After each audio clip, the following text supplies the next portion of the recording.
You know, we all go through tough times in life, and often in those times we are gripped by fear and anxiety, and what we really need is hope. And Nika Maples was on the show a little while back sharing her story of having gone through those tough times and coming out better on the other side. We found her story inspiring, so we're having her back to the Harvest Show. And Nika, for those who may have missed the first time on the Harvest Show, and as I often tell those people, you should flog yourself because you should never miss any of the Harvest Show.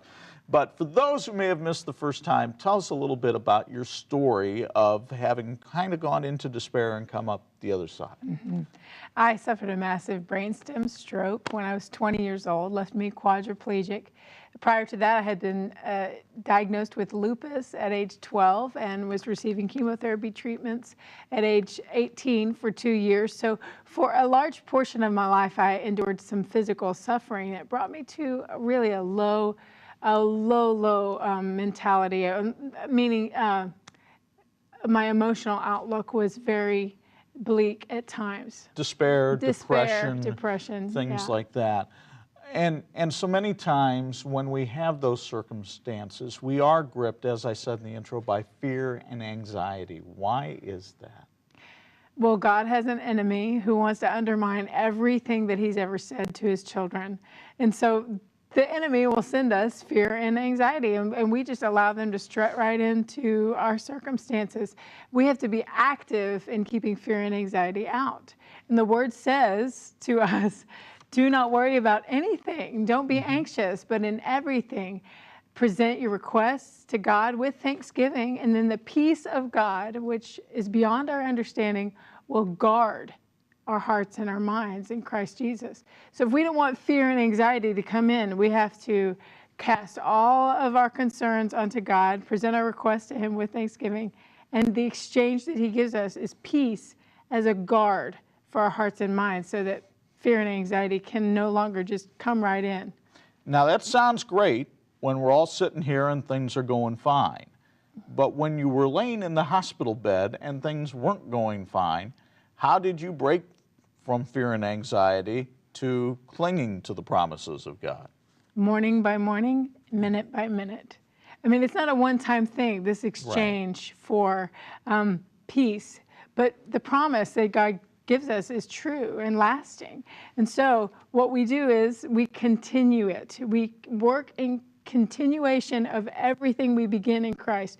Day by day, we lift our concerns to him. We give him our fear and anxiety, and he gives us that exchange of peace again and again and again. And some viewers may feel like they're operating second to second, and yeah. I've been there as well. And when we operate that way, he's near to us. Jesus is right there, understanding exactly what it feels like to suffer. That kind of perseverance lots of times is difficult because many times people want to define themselves by their circumstances. Did you go through that, and how does somebody deal with that? Sometimes I'm tempted to define myself as a lupus sufferer or as a person with a disability, and oftentimes other people are eager to define me as a handicapped person, or they maybe don't even realize the kind of joy and personality that I have, and they assume that I have a difficult time with life, when really I'm enjoying it every single day, no matter what I face, no matter that I walk with a cane.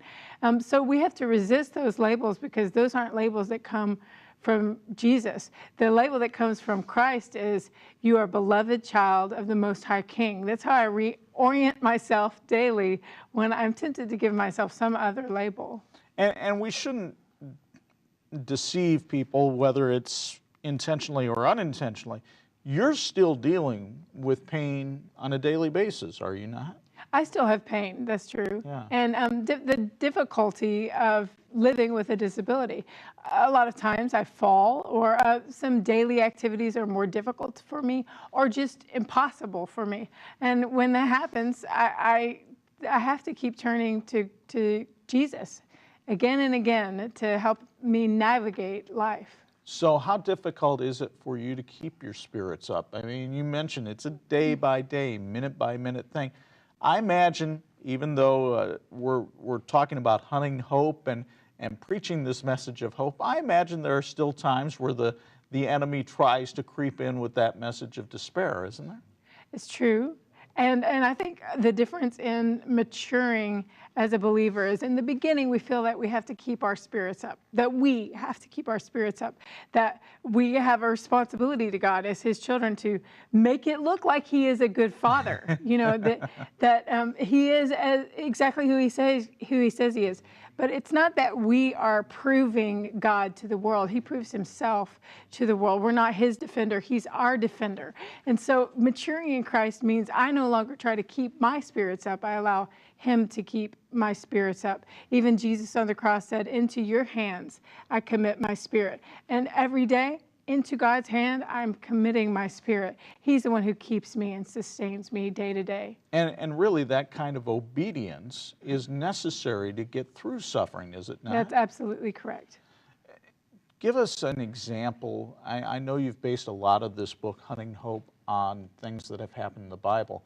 Can you talk a little bit about the example of obedience helping get one through suffering that you found in the Bible? In the Bible, well, a perfect example of obedience would be Esther. She was suffering when she learned that there was a genocide of her people in the works. That's bad news for anyone, and yet she was obedient. She could have gotten scared. She could have fled for her life, but she instead obeyed the Lord when he was direct with her about she has been prepared for such a time as this. She aligned herself with a godly mentor who helped her to walk through that difficult time, and she obeyed, and she put her life at risk by entering the throne room to ask for grace for her people when she didn't even know she would receive grace for herself. Another example of someone who obeyed in a less critical way, just in a daily way, is Ruth. Ruth obeyed the urging of the Spirit within her. That we know it was God who urged her to stick with Naomi. And yet Ruth was newly a widow. She was suffering. She was in grief. She was hurting because her whole entire life had changed, and she was leaving her family in Moab to come to Israel. And so when she decided to be faithful to her mother-in-law, no matter what, that's daily obedience. That's every day putting someone else before yourself. Sure, it wasn't a critical situation like trying to save an entire people group from a genocide, but it takes just as much faith to love someone in your family in a daily way. And that was Ruth's obedience that led to freedom and joy. For those people who are trying to turn their lives around, to try to turn around that negativity and become a hope hunter like you, what are some of the steps that they can take in that process? I like to think there are 5 basic states of mind, really, because I think somebody who's in grief doesn't need a list of new things to do, really. They have enough on their plate. So really, the 5 things that I suggest are just kind of states of mind. So the first is to choose humility every day. When we're prideful, then we're going to trip and fall, but people who are on their knees never trip.